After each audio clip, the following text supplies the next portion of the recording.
The first thing I would think of when you look at a complex problem is to really be aware that we all bring our own experience and our own lenses to bear.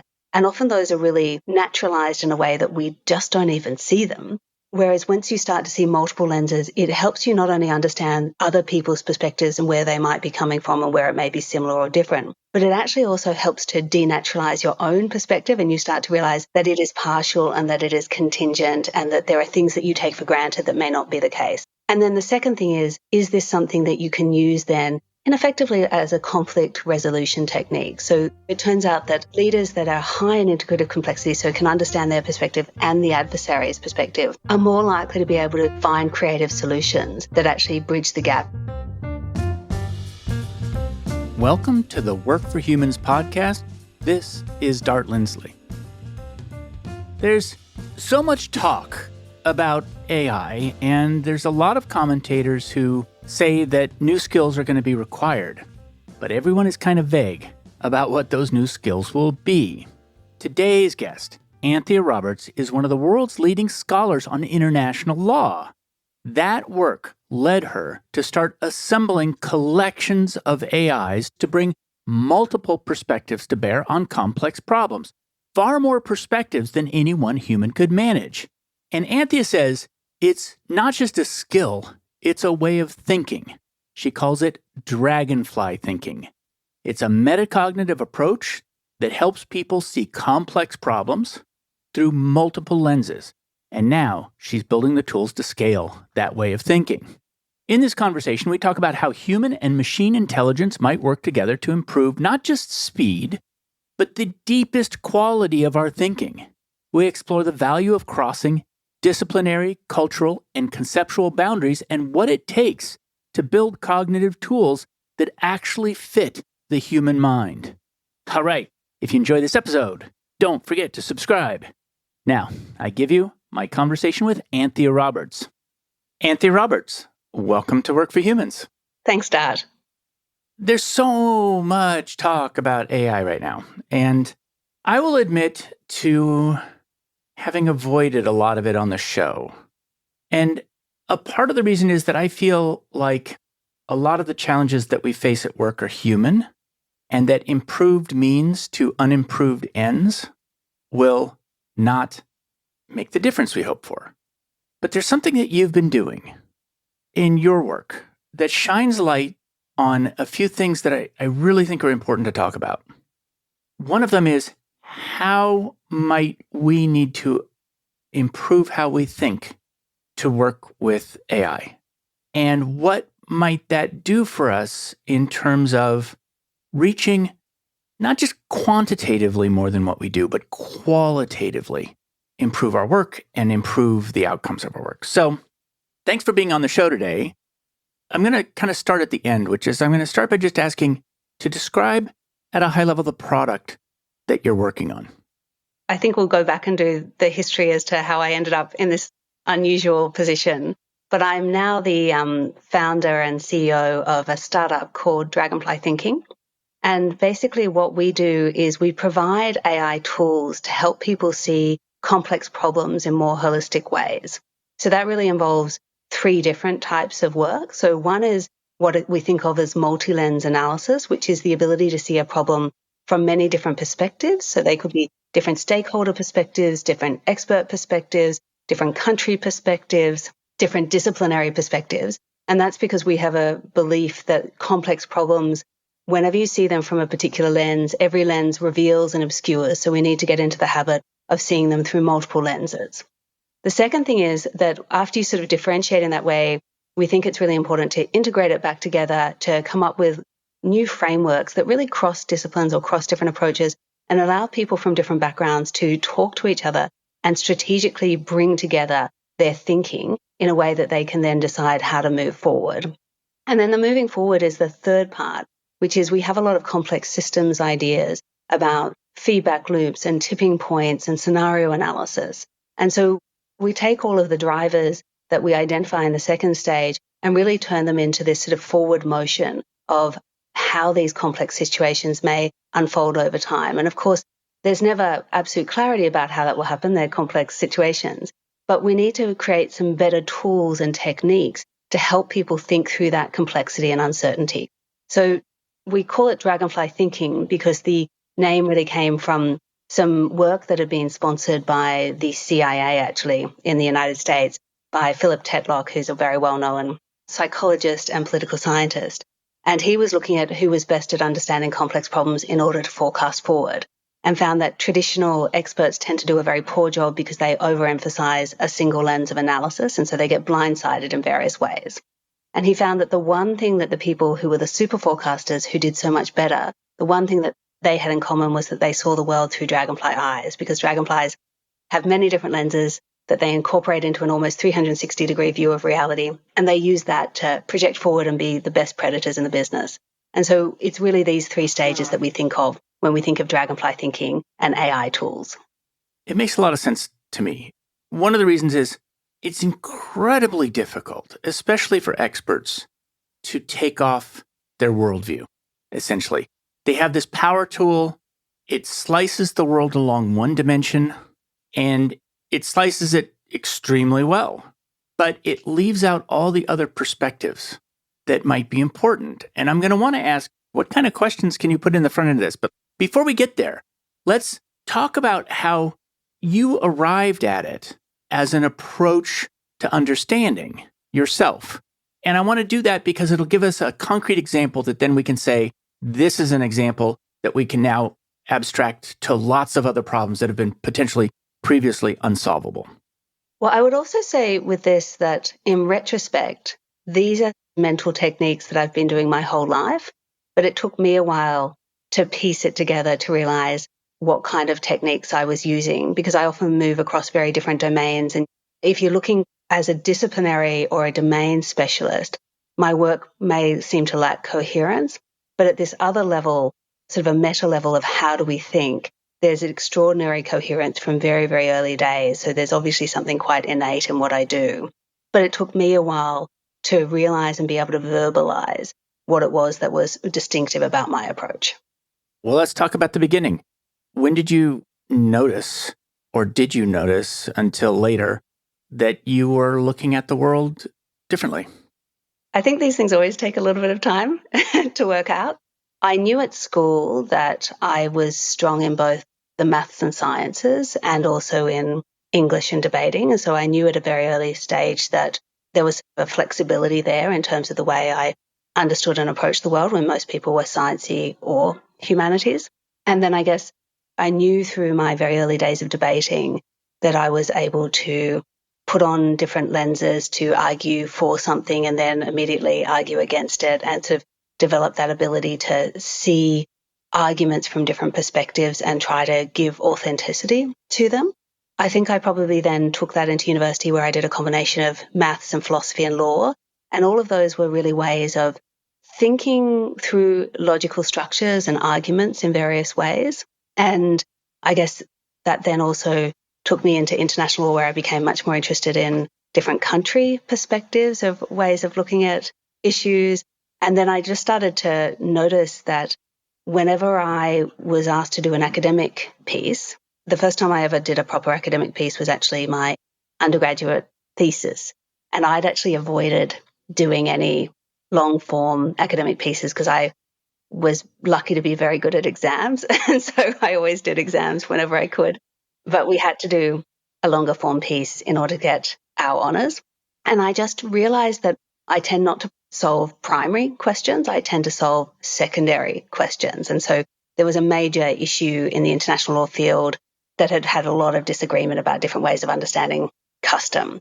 And I came into it and thought, oh, well, look, I think what's actually happening is there's all this contestation, there's all this complexity, there's all this confusion, but I actually sense there are these two different worldviews going on. And so instead of telling you what custom is, let me build this meta structure for understanding and giving voice to these two different perspectives. And once you understand those meta perspectives, you could actually understand a lot of the concrete battles that were going on. So I think that the first time I ever saw it was probably when I wrote that piece, and that ended up being my first real academic contribution.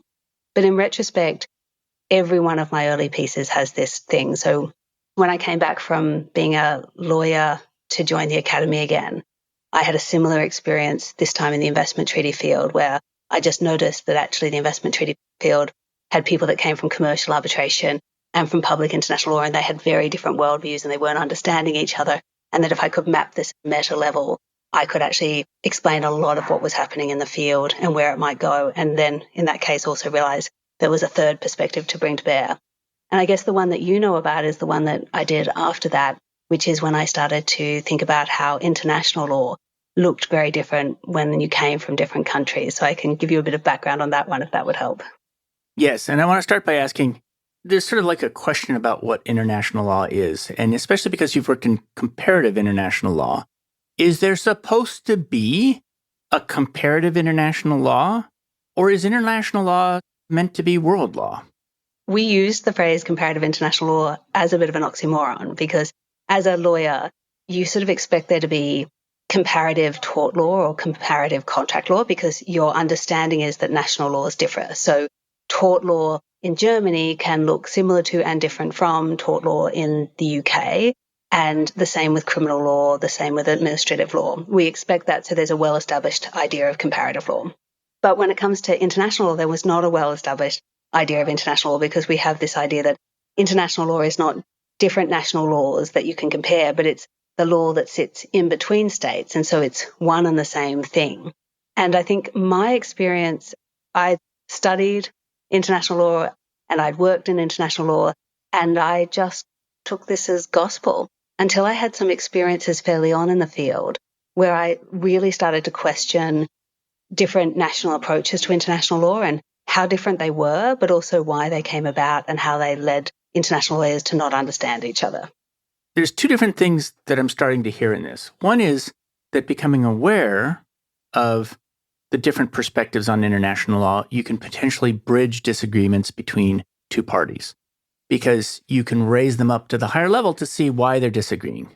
But I also start to see that you could shine a flashlight on a problem space from many, many different directions and see it with more dimensionality than any one perspective.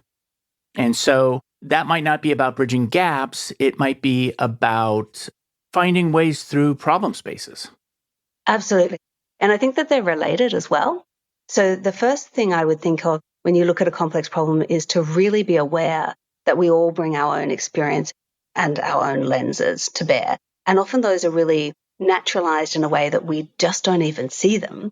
Whereas once you start to see multiple lenses, it helps you not only understand other people's perspectives and where they might be coming from and where it may be similar or different, but it actually also helps to denaturalize your own perspective, and you start to realize that it is partial and that it is contingent and that there are things that you take for granted that may not be the case. So I think the first thing is really that sort of descriptive understanding of the world and others, but also of yourself.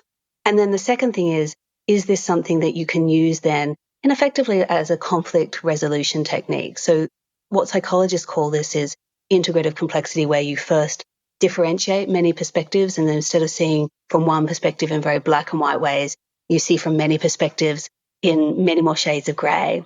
And the second is your ability to integrate. So it turns out that leaders of countries, when they're low on integrative complexity and they see things from one dimension in very black and white ways, they're much more likely to end up in violent disputes between countries.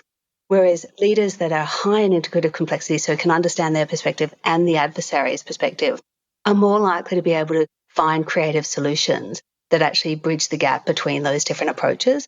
So I think it has both of the effects that you're describing. And wouldn't that be a beautiful thing if we had tools that were essentially prosthetics that help us to achieve integrative complexity? And so I want to take one example from international law, just so that we have a concrete example of how people can see what is supposed to be the same law very differently. So one of the ones that I gave in the book that I wrote is International Law International. Actually came out of me having first taught international law in the UK and then heading across to Harvard to teach it. And when I did that, I chose to set a US international law cases and materials book because I assumed it was the same content, but I knew that in America they liked cases and materials. It was a different technique. So I just set it and assumed it would be largely the same. And suddenly I found myself in front of the classroom with 92 first years, twice a week, teaching cases that I had never read before because they weren't what I thought of as international law cases by international courts and tribunals. They were American cases, largely by the US Supreme Court and also by others like the Second Circuit. And as I read these and had to present these, I had this very, very strong sense that the textbook writers thought that they were presenting international law, but what I perceived was American law. And of course, it was actually somewhere in between, that a lot of what counts as international law in the American context is what we actually think of as American foreign relations law. And so if you think about international law in two different ways, one is a horizontal between states approach, and that one tends to really privilege, for example, international courts and tribunals. But another is an international law into a particularly domestic situation. And so that's foreign relations law. And so you would look a lot at Supreme Court cases or Second Circuit cases. But it created a completely different impression of the subject as to whether or not, for example, international courts were important or not, because the only real time you ended up seeing the international courts in these American textbooks was where the two of these things actually coincided, which was when Nicaragua sued the United States before the International Court of Justice. And the US refuses to recognize the jurisdiction of the ICJ and sort of takes its bat and ball and goes home. And so the overriding impression you get is that international law doesn't count. And if you want to do real international law, you have to look at the Second Circuit or the Supreme Court. Whereas in other countries, the ICJ is exalted in the same way as the Supreme Court in America is exalted. So you're circling around different suns. And so almost all of the cases that you study are by the international courts and tribunals, and the people that are teaching them go and do cases before the international courts and tribunals. It's deeply infused with a sense that this is what international law is and it matters. And when they look at the case of the US and Nicaragua and the United States, the lesson from that is not that international law doesn't mean anything and you need to look at your domestic law. The lesson is the US is naughty and exercising its power and not being a good international law citizen. So even in just these very basic ways, the bread and butter of what we understand the field to be, where we look to it and the lessons we learn from it are radically different depending on the way in which it is shaped in things like our textbooks. Do you see people on different sides of treaties or on different sides of disputes simply talking past one another, like they think they're arguing the same thing, but they are arguing it completely cross purposes? Yeah, I see this all the time. Sometimes it's for very political reasons, but sometimes it's also sociological and you can't really distinguish between the two. So one of the examples of this I found early on was to look at the debates, I think of was Russia's invasion of Georgia. And note there I say invasion, right? So I'm obviously much more influenced by the Western discourse. So it turns out there was a Western scholarly debate about this that was all done in English and all had these assumptions of Russia violating Georgia's territorial integrity and it being an aggressive use of force. But there was separately a completely self-contained Russian international law debate about this issue. And instead of seeing it as a violation of international law by Russia, it was much more about the particular part of Georgia and having a right to self-determination and Russia aiding that international law approach. So you had very different understandings of the facts, therefore very different understandings of what laws were applicable, therefore very different understandings of who was right and who was wrong. But part of the interesting thing is this isn't one where they were talking at cross purposes with each other. This is one where they simply weren't talking to each other. So there were literally different debates by different people in different languages published in different places where there just wasn't a connection. Whereas what we saw, for example, in many of the Chinese cases was that often you would actually see Chinese international lawyers and American international lawyers actually come head to head on some of the issues about the South China Sea. And one of the reasons for that difference was in the Russian case, I ended up finding that about 98% of the Russian international law academics had done their first law degree in Russia, their second law degree in Russia, the third law degree in Russia. They published almost all of their materials in Russian in Russia. Whereas in China, there was a very, very different set of incentives. And so many times the international lawyers would have done their first law degree in China, but then their second or third law degree in the West, they were given incentives to publish in Western journals and publish in English. And so there was a very different dynamic in terms of trying to cross that divide. Now, of course, that was asymmetrical because Chinese international lawyers were going out to the West. There weren't many Western international lawyers going into China. And on things like the South China Sea, it could well have been the case as well that Western scholars wouldn't have been able to publish in China, not just because they lacked Chinese, but because of the censorship approaches.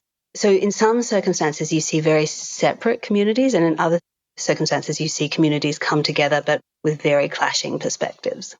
Now, you've written a couple of times about educational breadth. Is that what you meant, which is that obtaining an education that gives you the ability, essentially acquired in different contexts? I think I've come in later life, or the sort of second part of my career, to realize that I'm very attracted to breadth in a variety of ways. So I'm interested in crossing national borders. I'm interested in crossing disciplinary borders. I'm interested in crossing the academic practice divide, partly because I am interested in novelty and I'm interested in different perspectives. I'm interested in innovation. I'm interested in connecting dots. I think one of the ways that this ended up manifesting when I look backwards is that I had been a very strong student through school and through university. And I came from this very academic family. So everyone assumed that I would go on to be an academic. But I got to the end of my master's and I looked at the PhDs and I just thought, I don't want to do this. And it just seems so narrow and contained, because the way that we understand PhDs in the academy typically is you stand on the shoulders of giants and you do something really narrow and self-contained that you can absolutely prove. And there was just nothing about it that made me think, this is what I want to do with my next few years. But I thought I wanted to be an academic. I'm very interested in ideas and creation and all of that. So I went across and worked in a law firm for a while, which from my family's perspective is a very unusual, rebellious thing to do because no one had done anything like that before. And every year I thought, I need to get onto it and work out what I'm going to do my PhD on. And every time I looked at PhDs and just thought, that feels like a straitjacket. That just doesn't feel like the kind of intellectual work that I want to do. But I was really fortunate after 5 years of doing this that some people just said to me, look, you've already published well enough that you can probably jump into the academy without actually doing a PhD. And so I applied and was lucky to get the first job, which was at the London School of Economics. So I jumped in without this PhD. And then I waited for people to tell me you need to get a PhD. And then nobody ever told me that. And so I ended up going forward. And part of it is I then ended up mid-career having this experience of whether international law was international and starting to write what I thought would be a blog post, but ended up being a book. And it's what I ended up counting not just as my first book, but as my PhD. And it's the kind of book that if any student came to you and said, I want to do a book on different national approaches to international law, and I have no training in sociology and I don't speak Chinese or Russian, and it's this big, big question, and how about it? There is no supervisor in the world that would let a PhD student do that. And the only reason I was able to do that was I was already established mid-career. I was already halfway through the book, but it was the kind of intellectual journey I wanted to go on. But it was one that it was not really favored within the academy at the time. And I think that speaks to the fact that our academy has become narrow and specialized and deep in disciplinary expertise. But someone like me is interested in range, is interested in broad approaches, is interested in connecting dots, is interested in macro approaches. And we need both. But we particularly need the second type when things are complex and uncertain and VUCA in various ways. And people might need to agree with each other and find common ground. Yeah. So a lot of the work that I now draw on actually comes out of polarization studies, particularly in the United States, because it's not just that different experts or different groups see different parts of the problem or value different things. It's that they often either don't talk to each other, or when they do talk to each other, they think each other are stupid or malevolent. And so that lack of understanding really exacerbates polarization. And so a lot of the techniques that we're interested in actually are techniques that are drawn out of what's happening about polarization in the US, as to how do you learn to hear someone else's perspective when you disagree with them, and how do you learn to bridge those divides in various ways. We're going to get, I think, eventually to what kinds of problems can we tackle with this approach. Before we get there, though, I want to talk about the transition from applying meta thinking to one discipline. And the way I'm going to say that is that you started developing a practice that made it possible for you to extract different lenses from a situation and understand them. And then you started to develop something above that, which is, what are the recurring patterns that I see in how lenses are identified and understood? And somewhere in that story, along comes AI. How did that progress? Maybe let me tell how do I move from going across countries to going across disciplines? Yes. And Yeah. then let me tell you where AI fitted into it. I'd got to the end of writing is International Law International.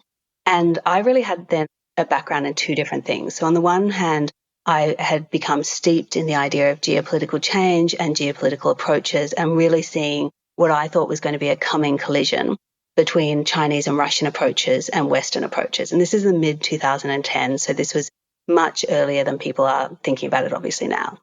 And on the other hand, I was a trade and investment lawyer. And I was very conscious that in the sort of national security crowd, people in the US were heavily focused on drones in Afghanistan and the Middle East. And they weren't thinking about trade and investment, and they weren't thinking about China.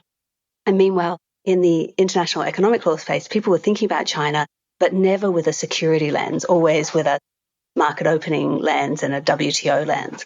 And my very strong sense was that as economic power was being redistributed, that we were going to see the security types in the US reorient to start to think about Asia, to think about China. And there was going to be a complete collision between these national security geopolitical types and this international economic law types. And it was going to completely reconfigure trade, investment, and technology. So at this point, I had left the law schools because I had realized that I was chafing within a single discipline, and also that the sorts of questions I wanted to ask and what I thought was going to happen internationally, I felt you couldn't answer them within the law. I thought we were actually going to see a complete shake-up of things like the WTO, etc. And so, in part because it wasn't going to be different lawyers with different perspectives on the same problem, it was going to be completely different disciplines. Exactly. One of them being geopolitical security and these different disciplines. And if you say to them, well, the WTO says this, they would say, well, who cares about the WTO? As indeed we have seen. And so I started to work on this idea of geoeconomics, which was the collision of economics and security and what US-China strategic competition would do to reconfigure trade, investment, and technology. So I created an interdisciplinary working group at the ANU, Australian National University. And we brought together experts from different disciplines that were not used to talking to each other. And we were doing that to try to not only find a common language, but understand what each other was thinking. And at the same stage as we were doing that within the university, we were also starting to do that with different departments in Australia. And so Australia is really the canary in the coal mine of this, because Australia is in the Asia Pacific region. We were the most China-dependent economy in the world, and we have one of the strongest security alliances with the US in the world.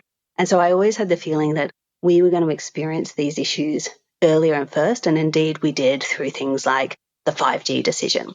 And what I noticed in governments at that time was that when dealing with these issues, that the tribe of defense and the tribe of treasury were completely at odds with each other. They had very different mental frameworks. They didn't talk to each other. They didn't value the same things. And when they came together, they often talked past each other and just ended up feeling that they themselves were more right and the other one was more stupid or more misguided. And so I started to think, are there ways that we can create meta frameworks that make both of them realize that they have a contribution to this so that they feel heard, but also recognize that theirs is not the only perspective and try to integrate across the two? So I started working at the time on what I had as a risk and reward framework for thinking about the economic and security dimensions. But over time, I realized that wasn't enough to understand many of the systemic consequences. And so I ended up building in a third element of systemic resilience, where I drew not just on economics and business and on security and risk management, but I ended up going into climate change mitigation and adaptation, the governance of socio-ecological systems, complexity theory, and also business innovation. And so I ended up developing a framework for thinking about this. Which, first of all, when you list those off, many of them have completely different objectives. Many of them have completely different timescales. Many of them see completely different risks. So it's not just that they have different worldviews. I guess maybe those are part of their worldview. So, right. So you often have it embedded in that they have a particular level of analysis, they have a particular unit of analysis, they have particular tools that they favor, they have values. that are near and dear and other things that they don't accept. And often they don't even recognize that that's the case. So they don't even see what it is they're not seeing. And one of the reasons that you think that the other side is stupid is that on your metrics and on what you value, you would never do what they're doing. And so they must be stupid or they must be malevolent. But you're not seeing that they actually have different values. They're weighing different things and that within their worldview, it's more coherent. So I started to pull these different ones together and in your sort of saying, abstract up to create these frameworks. And so I ended up developing these two different frameworks. One was about the pushback against economic globalization, because I realized even though I had started with the economic and security pushback, I also had to incorporate into the thinking not just a traditional establishment pro-economic approach and a geoeconomic pro-security approach, but there were different things coming out of right-wing populism that had a very strong protectionist element, things coming out of left-wing populism that were very strong about class dynamics, things coming out of corporate power, ones that were about multinational corporations and the way that they were acting in the multinational space, and then things coming out of climate change and sort of a sense of that our whole course was unsustainable. And so I ended up creating a framework of understanding 6 different ways of understanding the pushback against economic globalization, which you could compare and contrast in different ways. So that was a disaggregating or a differentiating in terms of integrative complexity. And then I tried to bring it back together to work out what is a policymaking framework, which was the integrative part of integrative complexity. And that's where I came up with this risk, reward, and resilience framework.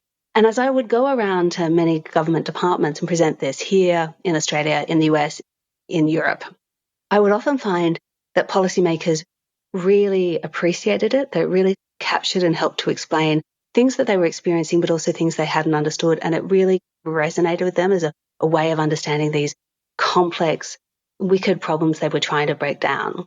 But I noticed that they liked it when I did it and they struggled to do it themselves. And so as a teacher, I felt like I had this tool, but I didn't want to just go around the world and do talks and roadshows with this approach.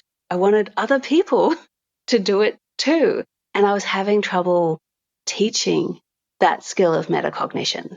So it's one thing to be able to read someone and think, oh, they've given me 6 different lenses. And it's another thing to go into these complex and contested fields and identify what those lenses are.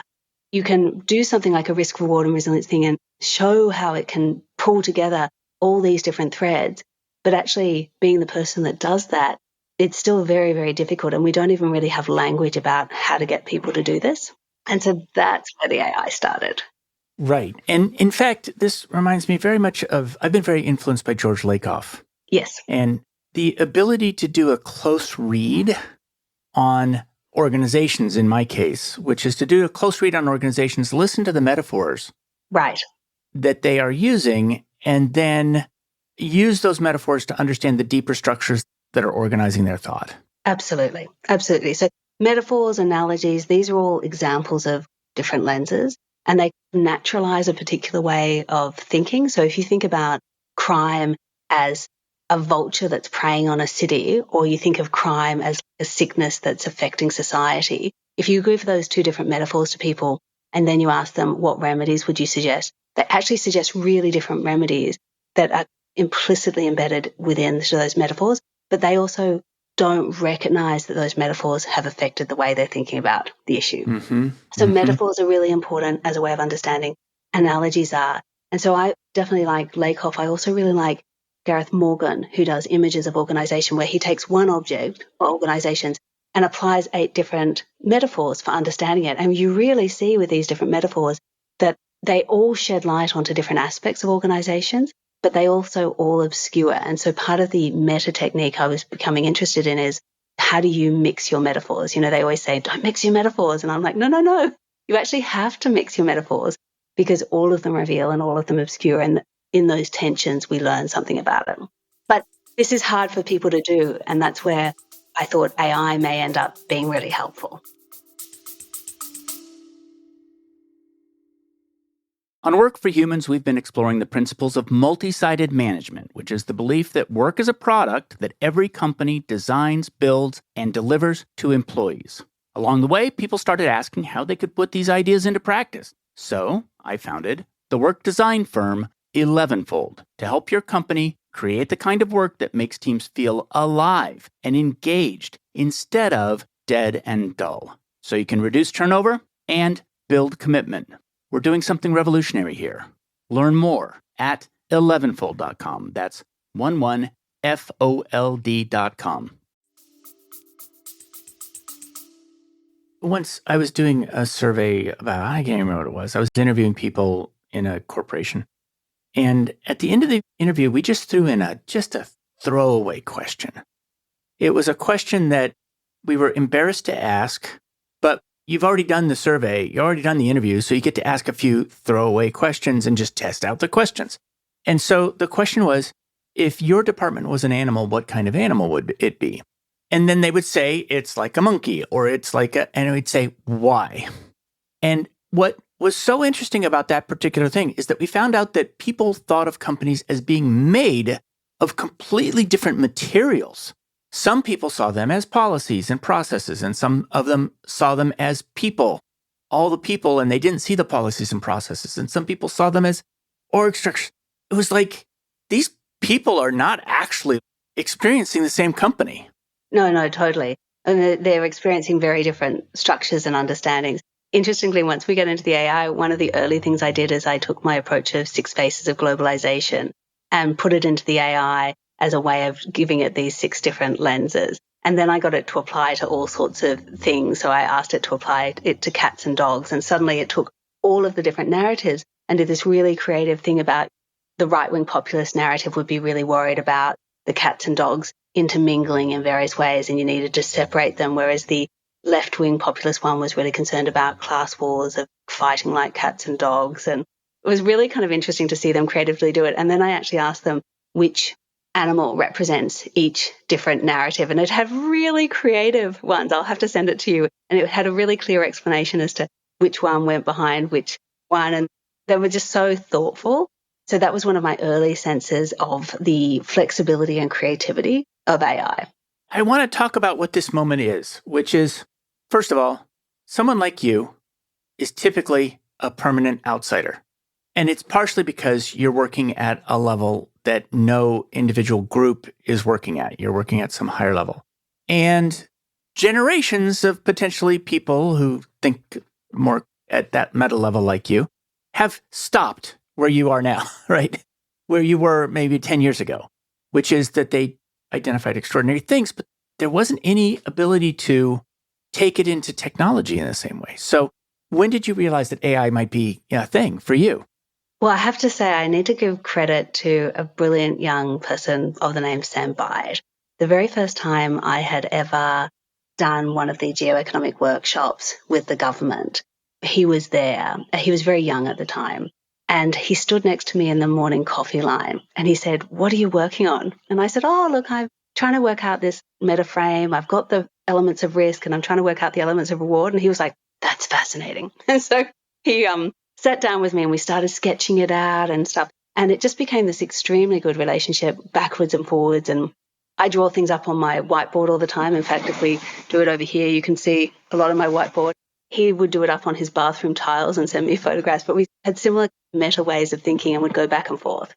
And he ended up going into the Australian Office of Supply Chain Resilience and bringing across some of the frameworks I use. So there was just a lot of background to this. But one of the things he did was he woke up one morning and thought, "I wonder if I can teach Anthea's frameworks to ChatGPT." I think he was even doing this at 3.0 at the time rather than 3.5 or 4, so very early on.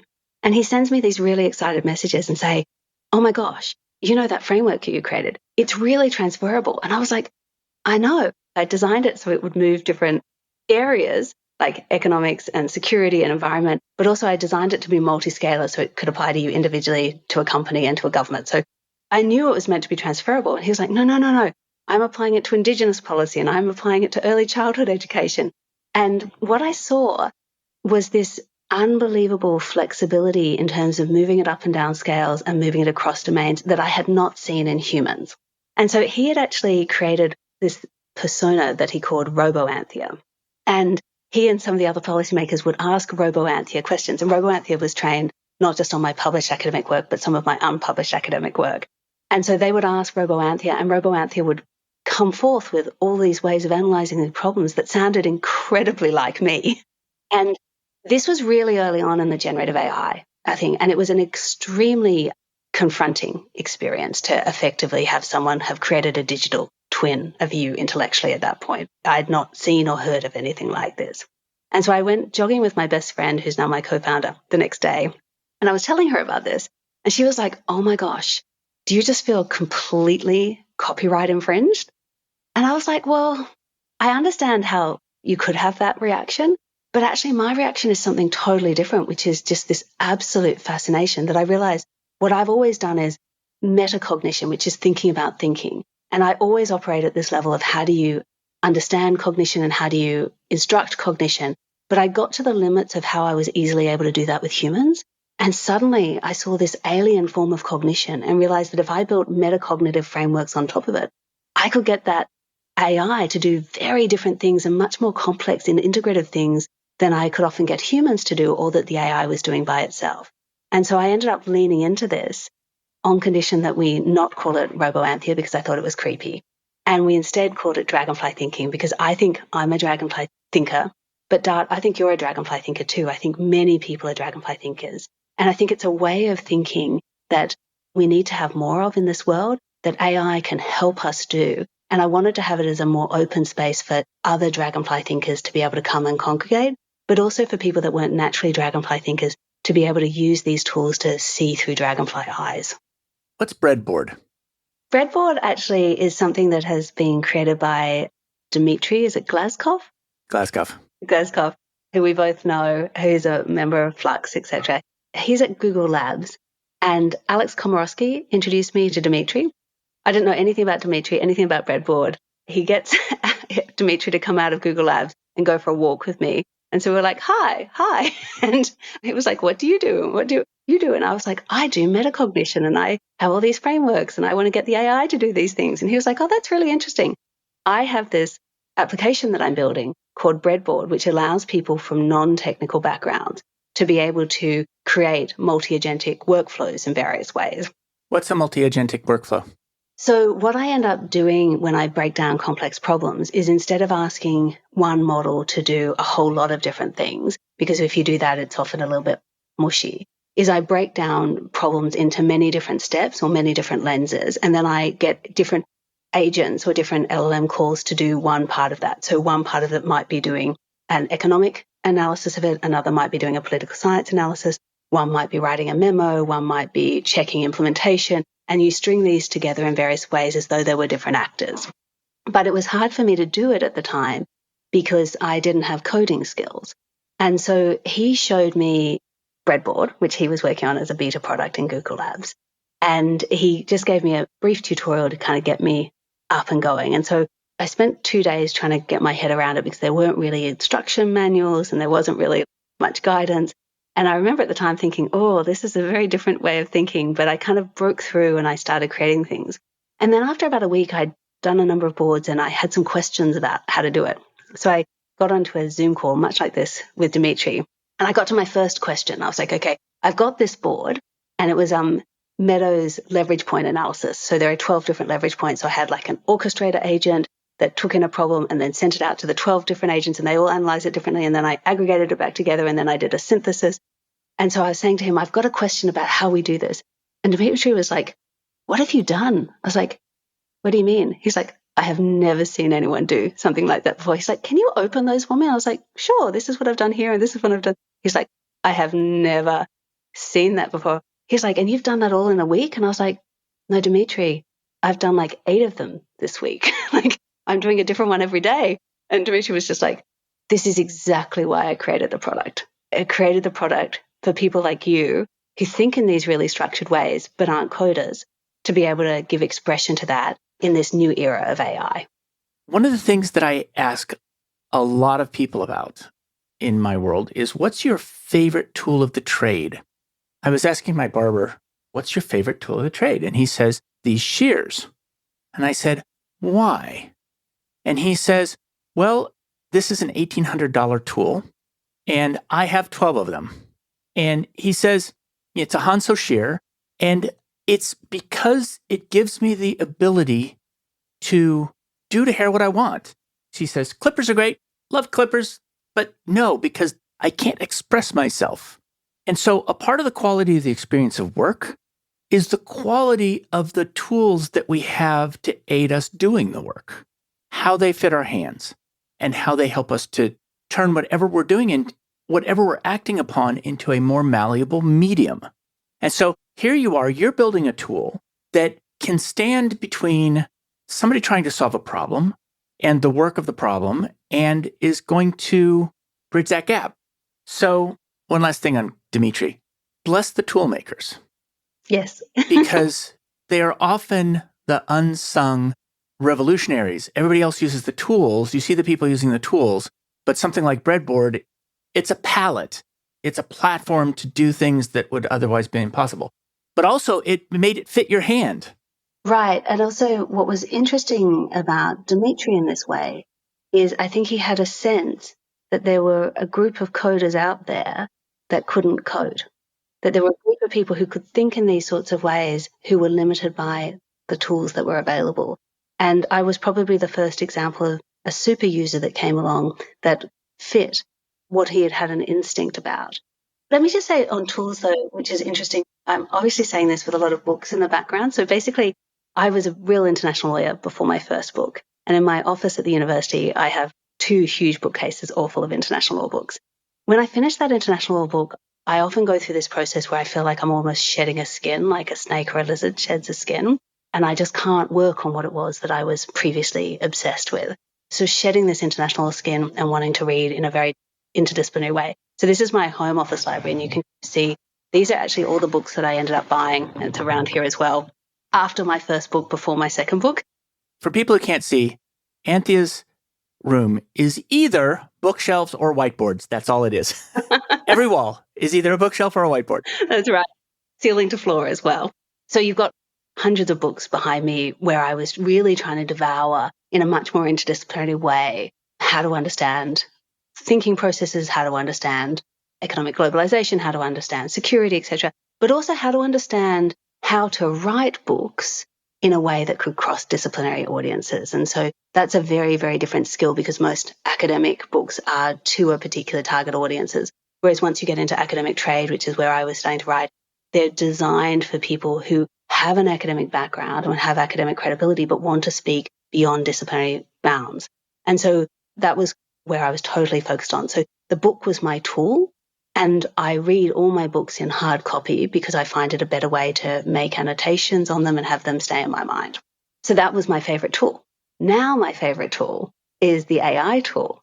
And it's not like if you say, what is your favorite one? I don't have a favorite one because I actually use many different ones to do different things. And I will often have multi-sided conversations with myself and multiple different AIs. And so I'll do something with Claude and I'll do it with O3 and I'll feed them to each other. And then I will take it from doing a structured analysis with O3 and then flip it into 4.5 when I want to do writing. And then I've got other ones that are trained on my writing style. And so I have, even within my AI tools, a whole multidisciplinary conversation and set of tools going on. But I think that's because I'm giving effect to my Dragonfly status within my use of tools. I believe this is a new capability under the sun.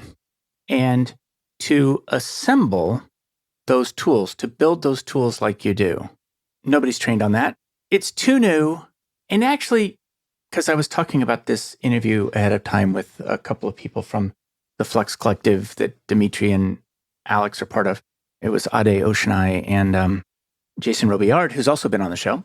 And they brought up a book by Mortimer Adler called How to Read a Book.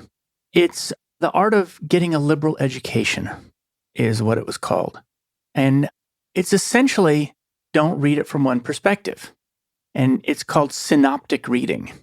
And so I wonder if you might believe that a liberal arts education might prepare somebody to think in a way that gives them the capability to build tools for themselves, like the ones you've built.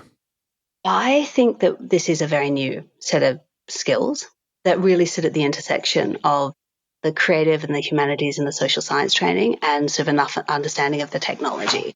I think at the moment we're not seeing many people sit at that intersection, but I think it's a really, really fruitful intersection because I think that the sort of questions that I ask and the ways I analyze are very different to often traditional coders in terms of background and perspective. And so when we think about the Flux Collective or a number of other ones, I think I ask questions that are different to what some of the others would ask. And I think that the training in debating, the training in social science, the training in law, that's all really helping to shape the way I think about these things. But you also need to have enough affinity with the technology and enough understanding of the technology. So one of the ways I've been thinking about this is actually through 5 levels of metacognition that historically, oh, you're looking surprised. I thought there were only 2. I thought there were only 2 levels of metacognition. 5. So I would say historically in human world, I've thought about metacognition in 2 levels, which is, do I understand my own mind and do I understand the minds of others? And so almost all of my academic work goes up and down between trying to understand my own experience, trying to understand other people's experience, and trying to communicate between the two.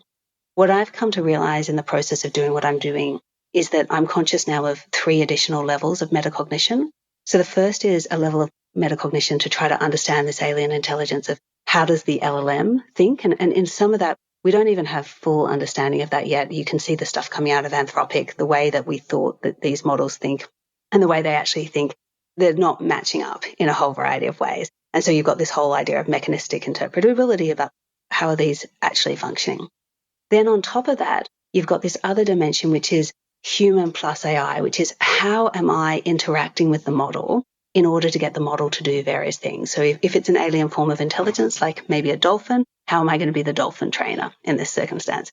And so that's learning to not just be the one that does the work, but the one that in metacognition ahead of time can think through and direct what work I want the LLM to do, but then can also on the receiving end, edit and abridge and iterate and deal frankly with the emotional overwhelm of deluge about how much comes back or intellectual insecurity of am I being replaced and how do I iterate again, et cetera, et cetera. So that's in the human to AI experience.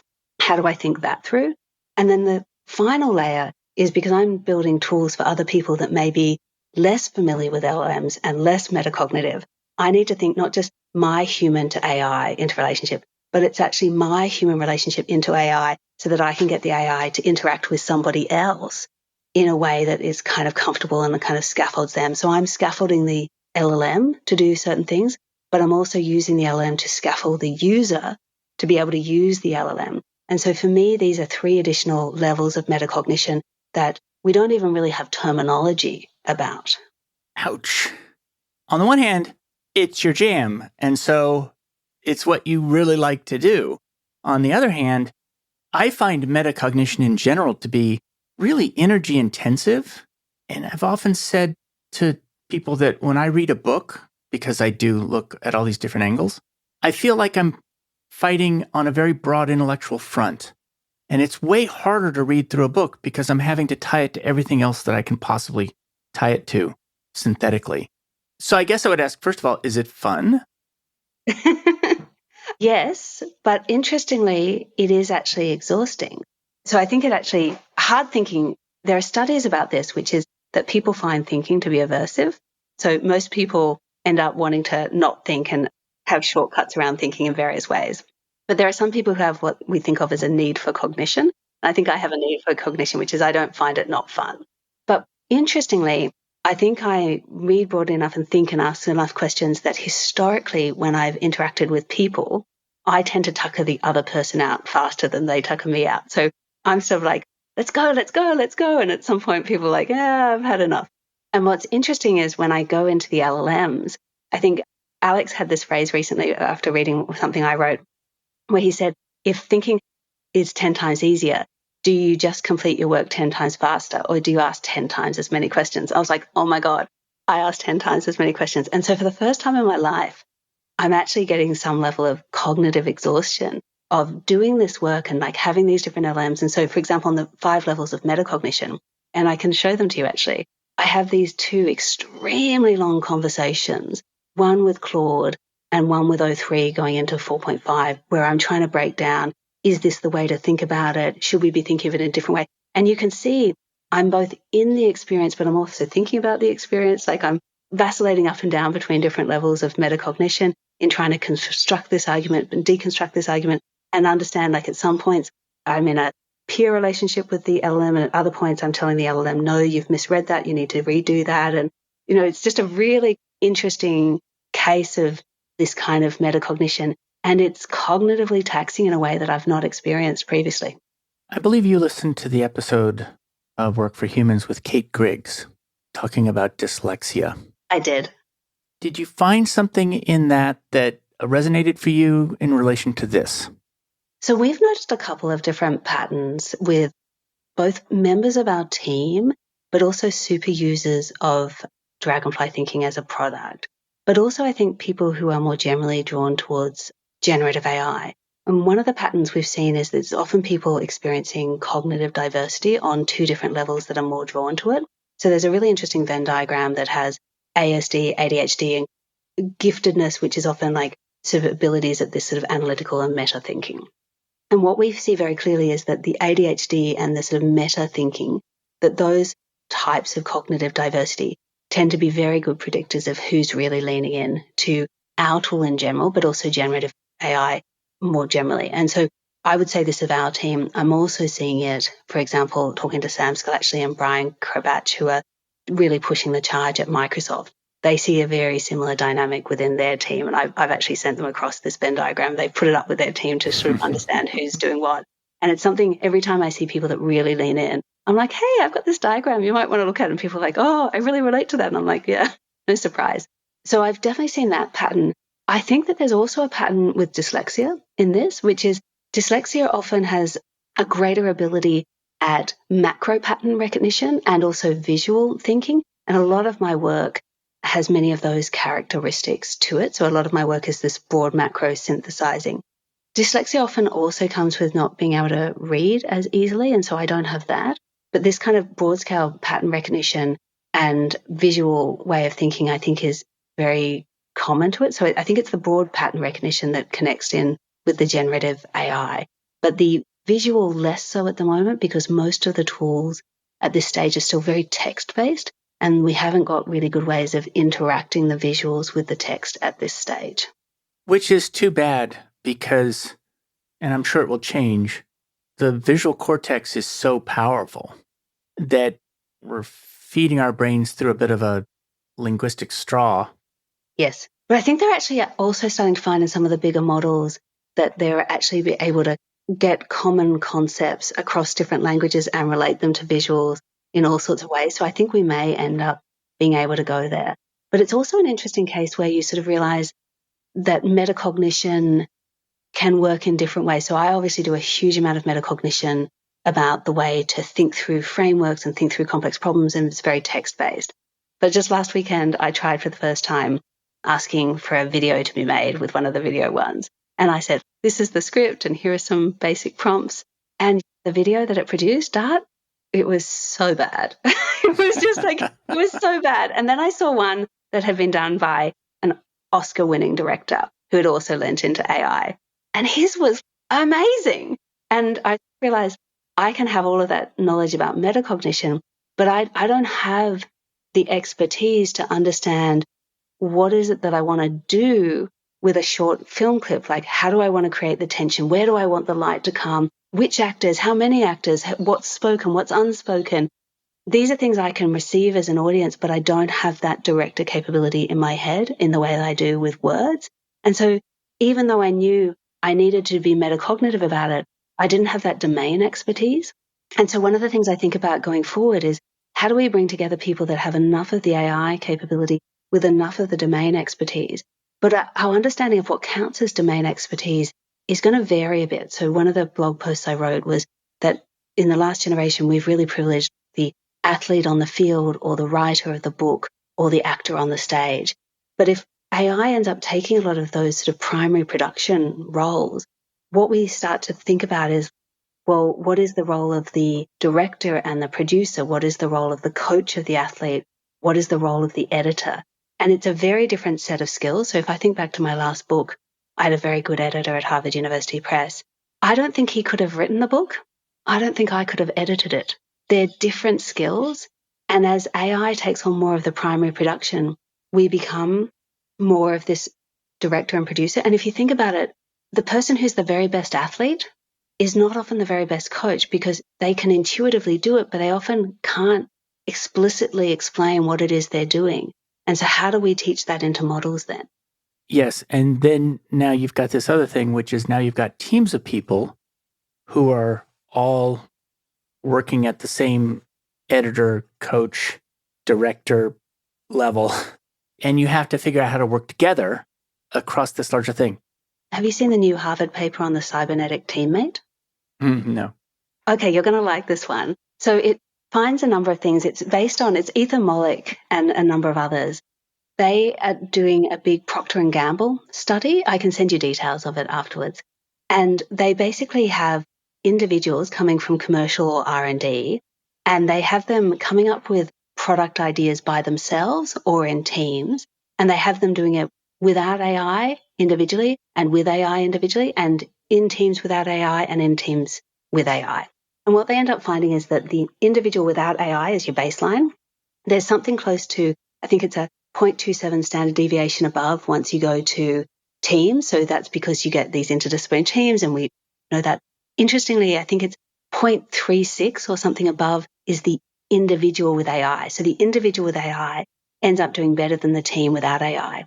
And then the team plus AI does a bit better than the individual with AI, but not massively better, partly because I think we haven't got these particular social dynamics working yet. But also what's interesting is that's when you look across the cohort. When you look at the solutions that were judged to be in the top 10%, then the team plus AI radically outperforms the lot. They're getting the best of the ideas. And so really interesting distributions. The other thing that they found is that on the teams where you have an R&D and a commercial type, that if they were by themselves, the R&D one did a very R&D heavy solution. The commercial one did a very commercial heavy solution. When you put them on teams, they did much more rounded solutions. But also when you put one of them with AI, they also did much more rounded solutions. So when I teach this into government, I say, look, sub out R&D and commercial and put in economics and security, right? This is how we can learn to do interdisciplinary communication through the medium of the LLM as a cybernetic teammate.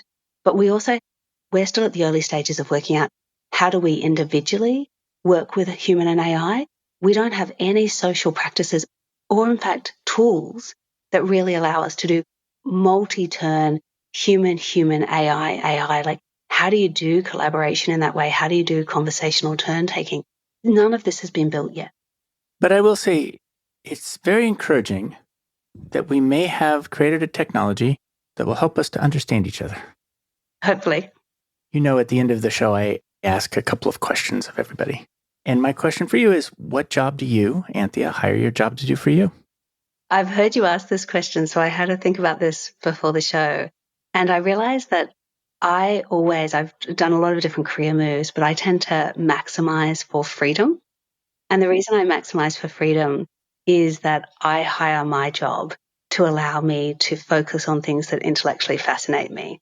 And if I can line up my job, which gives me the freedom to focus on something that intellectually fascinates me, often good things come from it.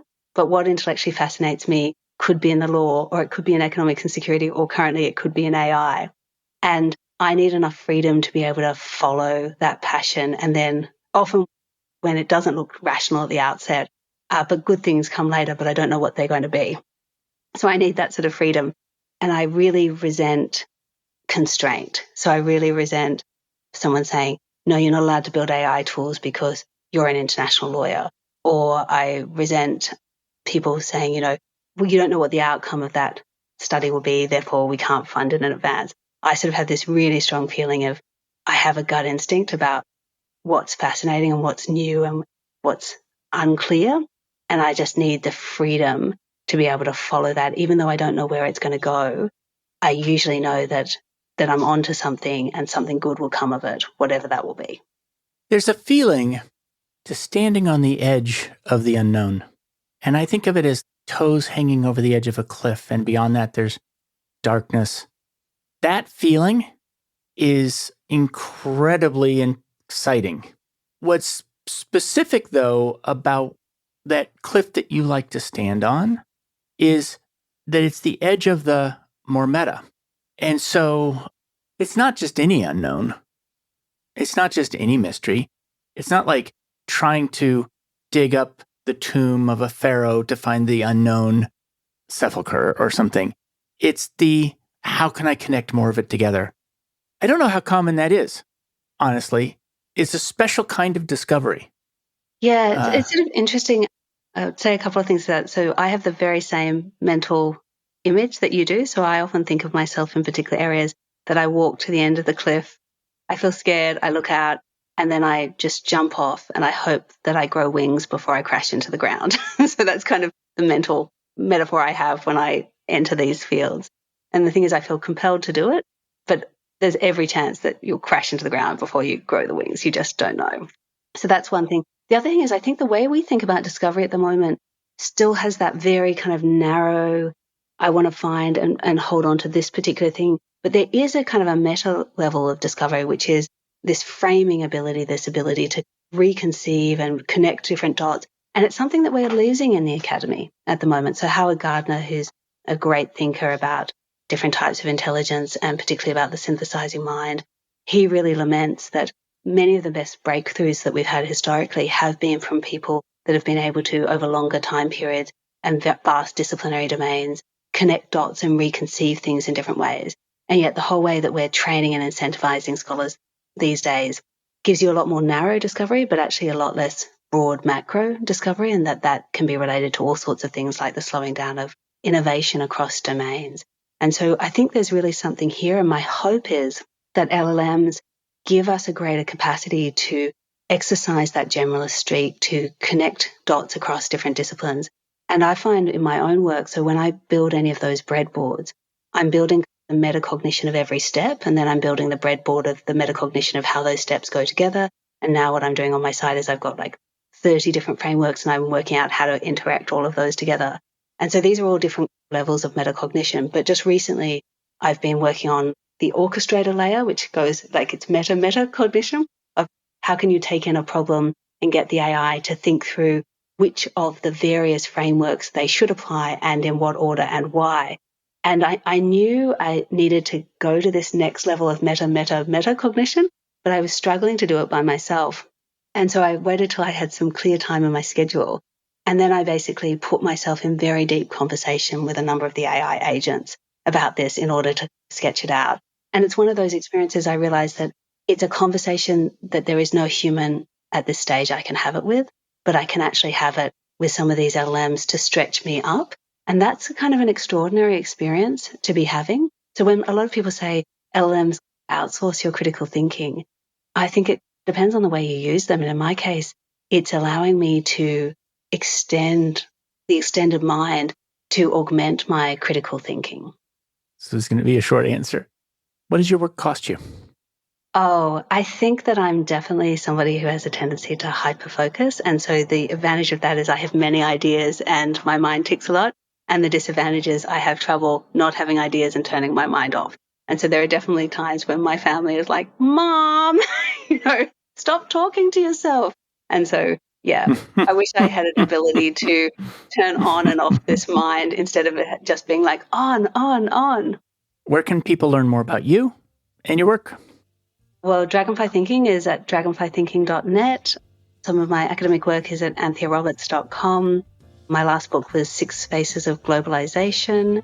And there are podcasts like Freakonomics and various other ones that I've appeared on. So I'm definitely an easy one to Google, I think. Great. Thank you so much for coming on the show. Thank you for having me. Thanks for joining me for another episode of Work for Humans. If you enjoyed this episode, please give us a 5-star rating wherever you listen to podcasts. And share the show with one person you think would get value from it. Believe it or not, this really helps us grow the show and reach more people who want to build the kind of work that people really want. As always, thank you to my producer, Jason Ames at Ninth Path Audio for his insights into content and his high standard for quality.